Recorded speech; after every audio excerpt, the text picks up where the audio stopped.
Amakuru yacu turahera kwavugwa hirya no hino ku isi. Icyemezo Perezida wa Amerika Donald Trump aherutse gufata ku binjira n'abasohoka mu gihugu kizasaba abanyafurika bamwe na bamwe gutanga amadolari 15,000 y'ingwate kugira ngo babone impapuro za visa zo kwinjira ku butaka bwa Amerika. Inkuru mugezwaho na Fidel Niyongabo. Kubava mu bihugu 15 byo mu karere ka Afrika gusaba impapuro za visa zo kwinjira muri Amerika bigiye kuzozimba kubigera ku nshuro 50 umuntu abigereranije nuko byari bisanzwe bimeze. Itegeko rishasha risaba ingenzi n'abagira imirimo y'ubudandaji basaba impapuro za visa zo kuza muri Amerika baturuka mu bihugu bimwe bimwe kuriha amafaranga y'ingwate agera ku madolari 15,000 yiyongera ku yandi mafaranga ategerezwa gutangwa kugira baronke impapuro za visa.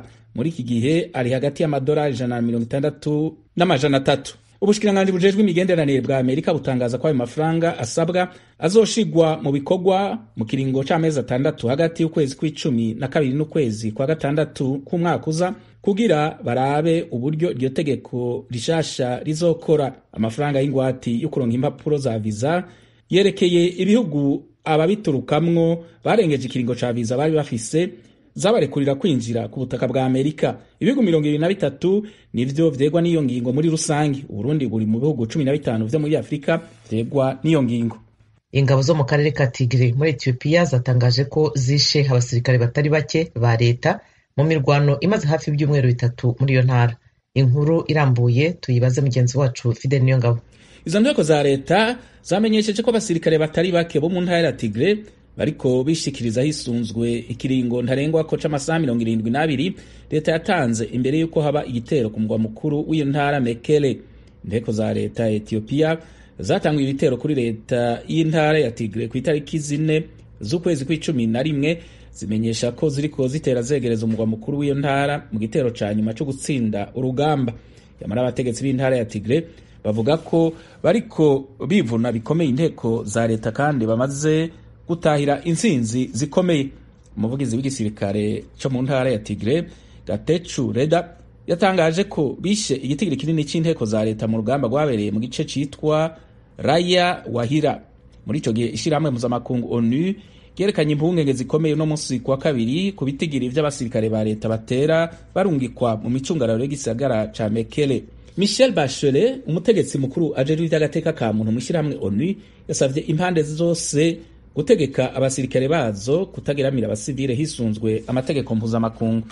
Hagati aho igihugu cya Sudani cyerekanye umutima wa kivandimwe ku mpunzi z'abanya-Ethiopia. Fidel Niyongabo arakomeza iyi nkuru. Impunzi z'abanya-Ethiopia zimenyesha ko zakiwe neza n'abanya-Sudani. Nyinshi muri zo zashitse muri Sudani nyuma y'igihe kirekire zigenda n'amaguru. Abanya-Sudani bazihaye uburaro bazemerera kubana nabo. Ivyo naho batavuga ururimi rumwe, abantu barenga 25,000 baturuka mu ntara ya Tigre muri Ethiopia bamaze guhungira muri Sudani. Ishirahamwe rijejwe kwitaho impunzi ku isi HCR n'ayandi mashirahamwe ajejwe gutabara arashigikiye ingingo y'igihugu ca Sudani ku ruhagarara rutera gwiyongera mu ntara ya Tigre. Ayo mashirahamwe amenyesha ko hakenewe uburyo bwihutirwa bwo kuronsa ibintu ngenderwako impunzi zikeneye. Intara ya Tigre iri mu buraruko bwa Ethiopia igeramiwe n'ingwano kuva ku itariki 4 z'uku kwezi kw'icumi kuva umushikiranganje wa mbere Abiy Ahmed ategetse ibikorwa vya gisirikare muri iyo ntara. Iyo ngwano ivugwa ko imaze guhitana abantu amajana n'amajana, abandi ibihumbi n'ibihumbi bahungira mu gihugu ca Sudani gihana urubibe na Ethiopia. Umuyobozi w'ikirenga wa Sudani yavuze ko igihugu cye kitazongera kujya mu masezerano n'ibihugu byo mu burengerazuba bw'isi ku bijyanye n'umugambi wo kubaka ingufu za nucleaire. Nanone Fidel Niyongabo. Umutegetsi kizigenza wa Iran Ayatollah Ali Khamenei uno munsi kwa kabiri yanebaguye ibiganiro hagati y'igihugu ciwe n'ibihugu byo mu burengero bw'isi. Yamara leta ya Iran yerekanye icizere ko amashirahamwe y'ubudandaji yo mu mahanga azogaruka mu gihugu mu gihe Perezida Trump atazoba akiri ku butegetsi muri leta zunze ubumwe za Amerika. Yavuze kandi ko yizeye ko ibihano igihugu ciwe cafatiwe n'amakungu bizovanwaho. Umuvugizi wa leta Ali Rabiei nawe yavuze ko amashirahamwe agira imirimo y'ubudandaji y'abanyamahanga ariko aritegurira kugaruka muri Iran.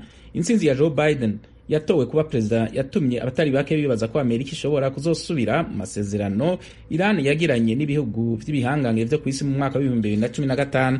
ico gihe ibihano ico gihugu cari cafatiwe n'amakungu vyarakuweho inyuma yuko cemeye guhagarika umugambi wacu werekeye ibigwanisho ruhonyanganda. Perezida wa Amerika Donald Trump yavuye muri ayo masezerano mu mwaka wa 2018.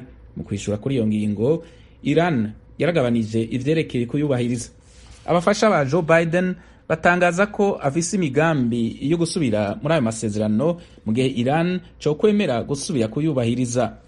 Yamara abakurikirana ibintu hafi bavuga ko ivyo bidasa n'ibizoshoboka buno nyene, kuko impande zose zisa n'izinana ku vyerekeye ayo masezerano yo mu mwaka wa 2015.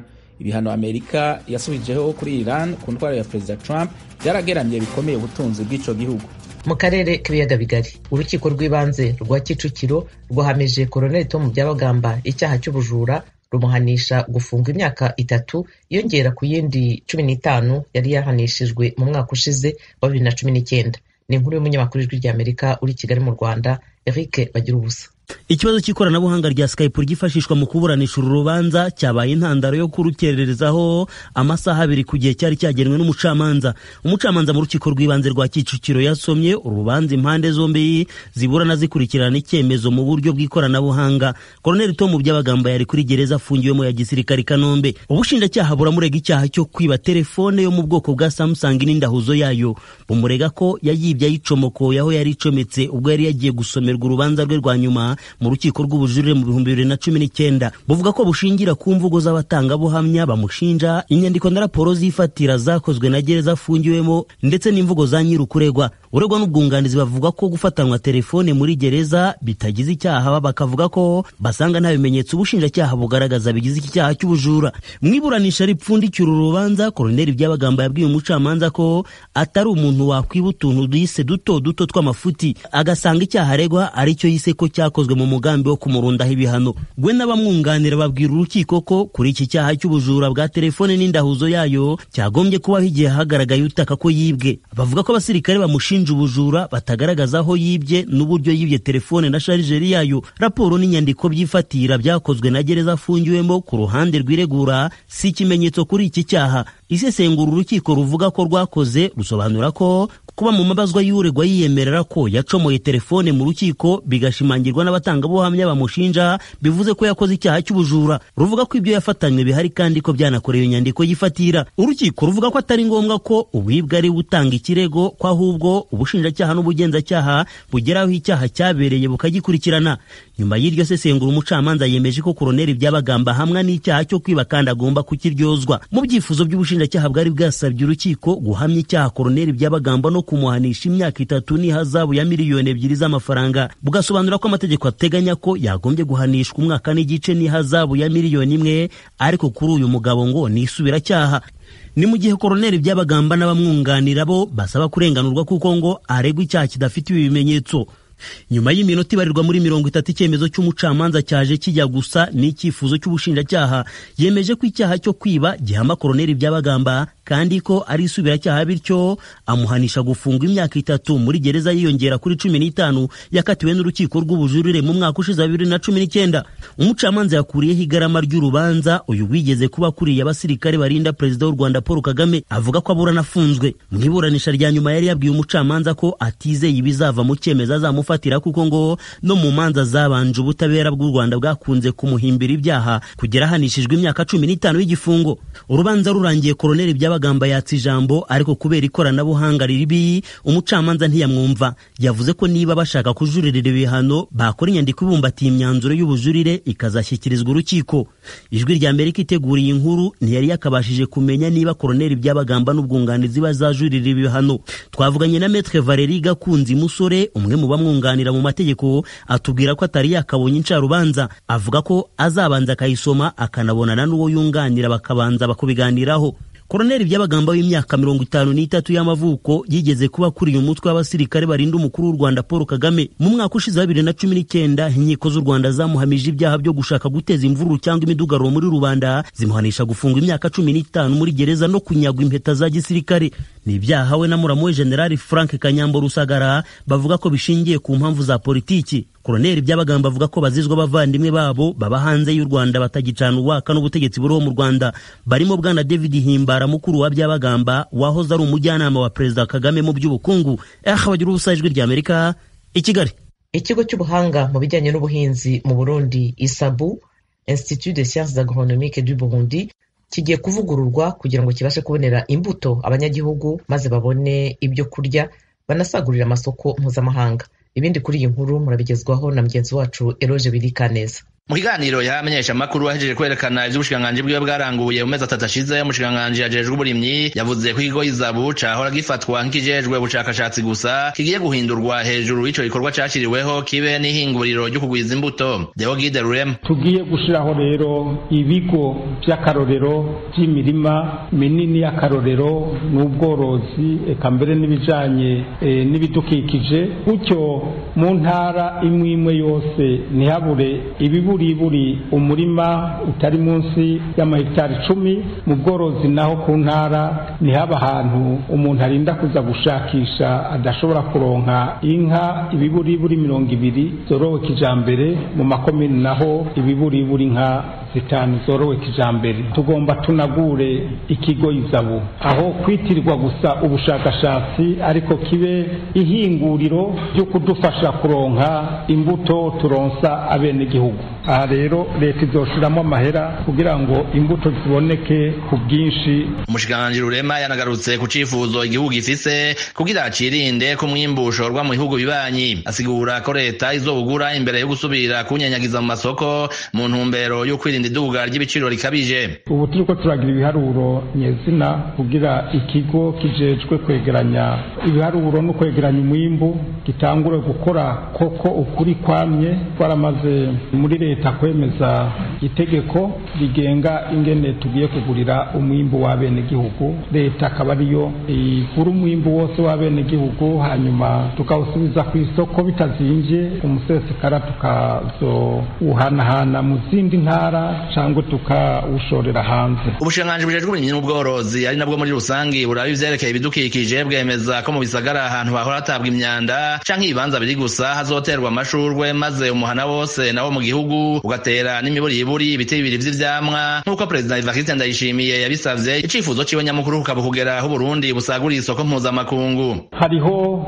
ikindi gikorwa gihambaye tugomba gukora mu bushikiranganji, aho tugiye kuba ari twebwe nyene twironderera ibiharuro bijanye n'uburimyi n'ubworozi, ntibaze baratanga ibiharuro cangwe babaha ibiharuro bitari byo. Ikindi nuko wa mugambi we Burundi urambaye, turiko turateza imbere uburimyi ngaha mu gisagara kugira ngo hamwe twahora tubona imyanda cangwe ariho bata amayarara tuhashire imirima izo amashurwe yo gushariza igisagara. Tukaba kandi mu minsi iri imbere tugiye guhimiriza abene gihugu kugira ngo umuryango umwe wose uzofise ibiburi ibiti bibiri by'ivyamwa. Ubushikiranganji bujejwe uburimyi bumenyesha ko uyu mwaka ifumbire yageze ku banyagihugu hakiri kare kandi ko ifise akanovera gakenewe, ikaba ihingurirwa mu Burundi nyene. Amatoni arenga 31 y'ifumbire n'ishwagara irenga amatoni 8 yo gutabira indimwa niyo yaronkejwe abarimyi. Iruhande y'ibi hanatanzwe kandi imbuto zirobanuye z'umuceri zigera ku matoni 38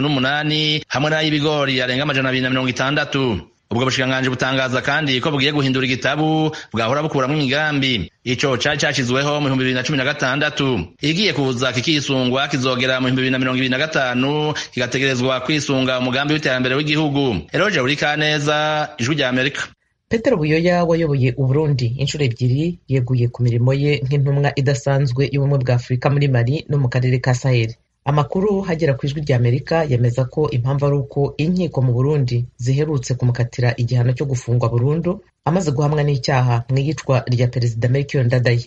Ni ibyaha ku giti cye ahakana. Inkuru irambuye murayigezwaho n'umunyamakuru w'Ijwi rya Amerika uri mu Rwanda, Pierre Claver Niyonkuru. Ntibikiri urukurukuru ahubwo inkuru ni y'ukuri. Uwahoze atwara Burundi Perezida Petero Buyoya yaratanze imihoho mu kibanza c'intumwa idasanzwe y'ishirahamwe ry'ubumwe bwa Afurika mu karere ka Sahel no mu gihugu ca Mali. Amakuru yo kwizera Ijwi rya Amerika ryaronse rihawe n'umwe mu bamwegereye yagize ati: ego nivyo, Perezida Buyoya yaratanze imihoho itariki 7 z'uku kwezi kwa11. Yaciye ashikiriza kete ibiro bikuru vya Union Africaine. Inyuma y'iminsi 4 canke 5 ivyo biro bikuru vy'umuryango w'ubumwe bwa Afurika vyaciye bimuha inyishu ko vyemeye gutanga imihoho kwiwe. ico bikoze ayo makuru yo kwizera avuga ko n'ubu akiri muri ico kibanza kuko atawundi aramusubirira. Yagize ati nyenicubahiro Buyoya n'ubu ntarasezera burundu kuko muri kino gihe hari amatora atandukanye mu nzego za Union Africaine. Ibiro bikuru vyamusavye ko yoba ararindiriye gato akora akazi kabayabaye ico bita assurer les affaires courantes, nawe yaravyemeye. Uwundi mukozi w'umunyacubahiro mw'ishami ry'ubumwe bwa Afrika yari yatangarije ijwi ry'Amerika ko Perezida Buyoya yatanze kete ryo gutanga imihoho haraheze indwi imwe gusa, atubwira ko atibuka neza itarike. Perezida Petero Buyoya twamuhamagaye kuri telefone yiwe kugira ngo aduhe inkuru y'imvaho, ariko ntitwashoboye kumuronka. N'ubutumwa bwanditse twamurungikiye ntarabwishura. Ico bikoze bamwe mu bashingwamanza biwe batubwiye ko inkuru ari y'ukuri gusa ko wenyene ubwiwe ariwe azovyivugira mu minsi iza mu maradiyo n'ibinyamakuru. Amasoko yacu yatubwiye ko Perezida Buyoya yatwaye Uburundi mu biringo bibiri birimwo ikiringo mfata kibanza yoba yanse gushira mu ngorane bumwe bwa Afrika kubera Uburundi buri mu bihugu bigize uwo muryango, nabwo bukaba bumurondera bwaranasavye uwo muryango kumufata ukamurungikira ubutungane bw'ico gihugu. Ayo makuru yo kwizera kandi avuga ko Major Petero Buyoya yafashe igihugu ku nguvu ubwa mbere mwiherekwa ry'ubutegetsi mu mwaka w'1987 yoba yafashe iyo ngingo yo gutanga imihoho afatiye ku rubanza rw'abagirizwa igandagurwa ry'uwamusubiriye Perezida Melchior Ndadaye yagandaguwe mu mwaka w'1993. Muri urwo rubanza ubutungane bw'u Burundi buheruka kumucira umunyororo wo gufungwa ubuzima bwiwe bwose mu kwezi guheze kw'icumi, co kimwe n'abandi basirikare b'intwazangabo bari kumwe ku butegetsi muri ico gihe. Ico bikoze nk'uko vyemezwa n'umwe mu bashingwamanza biwe, urubanza ntirurahera. Perezida Buyoya yarunguruje co kimwe n'abandi basangiye idosiye, kandi haracariho n'izindi nzego zo kungururizamwo mu gihugu, harimo n'amasentare mpuzamakungu nk'uko abo bashingwamanza babivuga. Ikindi camutaye makenga nk'uko amakuru dufise avyemeza nuko yoba yanse ko yokwirukanwa nk'uko vyagendeye umusirikare wo ku rwego rwo hejuru yahora mu bahanuzi bakuru b'ubumwe bwa Afrika aturuka mu gihugu ca Ethiopia, yiyamirijwe n'igihugu ciwe kimwagiriza gushigikira abagwanya leta mu ntara ya Tigre muri uku kwezi nyene. Naho biruko ayo makuru avuga ko Musa Faki Mahamat atwara ubumwe bwa Afrika n'inzego z'uwo muryango boba baratangaye kubera iyo ngingo yo gutanga imihoho ya Perezida Buyoya, kuko izo nzego zari zamwemereye ko zizomukingira. Gusa gutanga imihoho bamwe mu bamwunganira babona ko ari ingingo yizwe neza kandi yitondewe, ico bise decision mûrie. Amakuru ya mbere yavuga ko Perezida Buyoya yoba yaciye yihutira gusaba ubuhungiro mu gihugu c'Ubufaransa, naco kikamusaba kubanza guhagarika ibikorwa vya politike. Yamara isoko ryacu ryizewe 100% ryatwemereye ko Buyoya ahubwo yamaze gusaba ubuhungiro mu gihugu ca Mali, kandi ko yamaze kuburonka ndetse ko n'umutekano wiwe ukingiwe bikwiye. Igihugu ca Mali n'akarere ka Sahel ni igice Petero Buyoya w'imyaka 71 amenyereye, kuko yarahamaze imyaka 8 ahakorera nk'intumwa idasanzwe y'ubumwe bwa Afrika. Yaragize n'uruhara rukomeye mu biganiro vyahuje leta n'abasirikare baheruka gutembagaza ubutegetsi muri ico gihugu kugira ngo ubutegetsi busubire mu minwe y'abasivile. Major Petero Buyoya yahunze igihugu ciwe amaze kuja muri ico kibanza inyuma y'indiyane za politike zadutse mu mwaka w'2015, aho nyakwigendera Perezida Petero Nkurunziza yashaka kwitoreza ikindi kiringo, abamugwanya bavuze ko giciye kubiri n'ibwirizwa shingiro. Imbere yaho gato Buyoya n'ubutegetsi bw'u Burundi ntibarabana y'ingwe, kuko mu mwaka w'2014 igihugu ciwe cemeye kumushigikira mu kurondera gutwara umuryango w'ibihugu bivuga ururimi rw'igifaransa, Organisation Internationale de la Francophonie. Ico gihe iradiyo y'abafaransa RFI yamubajije ko yoteza imbere uwo muryango, kandi yaratembagaje ubutegetsi kabiri agatwara muri ubwo buryo kuva mu mwaka w'1987 gushika muri 1993, akagaruka ku butegetsi mu mwaka w'1996 gushika mu mwaka w'2003 hamaze gusinywa amasezerano ya Arusha. Major Petero Buyoya yishuye ati igikuru singene umuntu ashika ku butegetsi, ahubwo nica amarira abanyagihugu ari kuri ubwo butegetsi hamwe n'ingene aburekura. Jewe nafashe igihugu kabiri atamarasa asesetse, nsubiza ubutegetsi neza atamarasa asesetse, nemere vyavuye mu matora, nongera nemere vyavuye mu masezerano ya Arusha, ndakinjura mu mahoro. Pierre Claver Niyonkuru, Kigali, ku bw'ijwi ry'Amerika.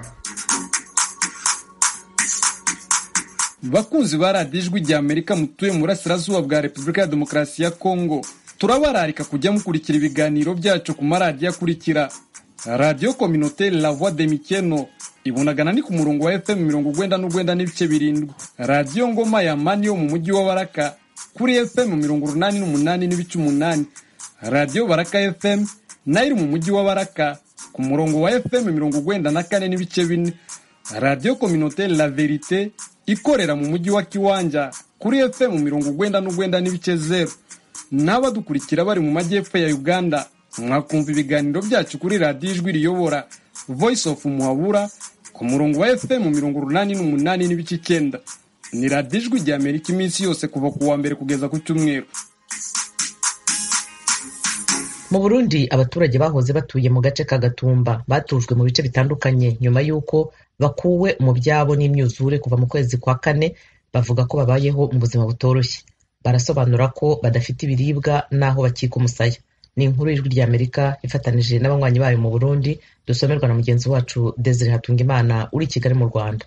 Muri kino gihe imvura igwa ku bwinshi, abateshejwe izabo muri zone ya Gatumba bakegeranizwa mu bindi bibanza vya komine Mutimbuzi ihanura bibe n'igihugu ca Kongo heranira intwaro rusange. Bavuga ko ubuzima barimwo butoroshe. Abanywanyi b'ijwi rya Amerika bishikiye muri site Kigaramango ahegeranijwe abagera ku 200. Bavuga ko iyi imvura iguye ibaherera ko kubera amahema baronkejwe bagishika aho bacumbitse yatabaguritse. Nukuri amahema dufise ubu arashaje, tubone gusa imvura gusa irinzi kuba tugira maganya. Ubu ugiye ukavisita amasite ukaraba amahema, usanga amahema amwe yaratobaguritse, tujya mu konyene imbeho, abana haba imbeho nyinshi, ingwara zica zaduka. Mwe nyene mwarabona mwe nyene mwaje kutugendera amahema yaraheze, n'abantu ubwo buhema bwose bwaratabwe yaramaze guhera n'izuba. Kuva itariki imwe mu kwezi kwa tugishika ngaha, ubu imvura iguye turabona duhungira n'ibiragwa wararako basanga biba byose birase biraboze. Hari ibintu byinshi cyane biduhanze muri kumuraba muri kino gihe turi mu tasuro w'imvura, kenshi turabuze amahema. Ego twari twagira ubuntu baduha ihema rimwe mugabo muravye izuba ryahaciye n'ingene bimeze, amahema ubu yose yaramerewe nabi cyane, ibintu byarononekaye. Ubu naho imvura igwa turikunja, imbaraga zikatumara, hakabamwo n'ibintu bitwa ibinyongori. Ivyo byose ni ibintu biduhanze. Iyo site ya Kigaramango irimwo benshi mu bateshejwe izabo muri zone ya Gatumba. Abayirimwo bavuga ko bugarijwe na kigoyi. Aba ni bamwe mu bayaze n'abakunzi b'ijwi rya Amerika bavuga ko badaheruka gukubita ijisho umugira neza n'umwe yobaserukako. Turarembye n'inzara, abavyeyi turashonje, n'aba bandi bahora bazana ikiro kimwe kimwe namba barababujije, namba byagenze gute ntavyo tuzi. Urumva nukuri turabasavye nk'abavyeyi mudurabe ukuntu mwadufungurira. Inzara muko twica ngaha mahema, umva naho turondera ko kuva dushika ngaha nukuri ntafasha turaronka ya pame ntayo. N'ikindi cya kabiri ngaha ntubone duhagaze ngaha aho wobona ntembagara kubera inzara, ngo namwe miryo hema kandi naronka aho ndara inzara kandi iraduhanze. Abana dusigaye tujya kwa muganga bakadupima ugasanga umwana gwa isutama kubera inzara. N'umusi ndose ibijumbu by'500 ugasanga bazomara kabiri tutajya ngaha mu Kigaramango. Icyambere amahema n'inzara iraturembeje. Mwo tushikira imbere mukatubwira nka pame, mukatubwira abandi babishoboye bakadushikako. Ikindi kintu kigira kabiri, murabona yuko Kigaramango iri mu masite vraiment sinzi ngeno bivuga, inzara ni nyinshi, harabatama n'abatamakazi batishoboye, by'ukuri inzara iri mu kubica. Eka n'abarongoye abandi muri site ya Kigaramango baremeza ko abayicumbitsemwo bugarijwe n'ibibazo vyinshi. Nyandwi Augustin arongoye site ya Kigaramango yemeza ibivugwa n'abarongoye. Ubuzima muri site ya Kigaramango bumeze nabi, ihema zose zaratabaguritse, iyo imvura iguye abantu barara bahagaze, nta mahema bagira kuko bayahawe bagishika, kandi ihema ifise garanti y'amezi 3, ubu tugeze mu mezi 7 arenga, nta mfungurwa bafise. Nukuri barashonje. Turasabye mwebwe muvuga bigashika kure, mutuvugire kabisa muri site ya Kigaramango biracika. Urongoye zone ya Gatumba ahaje hava abo bateshejwe izabo avuga ko izo ngorane z'abo banyagihugu azizi. Hussein Ntahetwa yabwiye umwe mu maradiyo asamiranira ku butaka bw'u Burundi ko yamaze gutanga icegeranyo mu bushikiranganje bwo gufatana mu nda. Ubwo nabwo busanzwe bushikana imfashanyo ku bazikeneye, kandi ko yizeye ko abarongoye bagiye gufashwa vuba. Abateshejwe izabo bava muri zone Gatumba kuva mu mpera z'ukwezi kwa kane n'umwaka w'ibihumbi bibiri na mirongo ibiri kubera imyuzure yatewe n'uruzi Rusizi hamwe n'ikiyaga Tanganyika baharurwa mu bihumbi 5. Bamwe baramaze gusubira mu zabo kubera iyo myuzure yagabanutse, ariko bafise ubwoba ko iyo myuzure ishobora gusubira kubatera bafatiye ku kuntu imvura igwa ku bwinshi muri kino gihe. Inshuti mwarimo duteze amatwi, hano ho dusoreje ibiganiro byacu. Ndabashimira cyane ko mwahisemo gukurikira Ijwi rya Amerika. Shimira na bagenzi banjye bamfashije gutegura amakuru no kuyabagezaho aho baherereye hose mu ngo zabo kubera ingamba zo kumira ikiza cya virusi ya corona. Amajwi yashyizwe hamwe na Fasil Gebeho. Ibiganiro byari bihagarariwe na Frederic Nkundikije. Kuri mikoro mwari kumwe nanjye Eugenie Mukankusi. Tubifurije mwese amahoro n'amahirwe, mukomeze kandi kubahiriza ingamba zashyiriweho guhangana n'icyorezo cya virusi ya corona.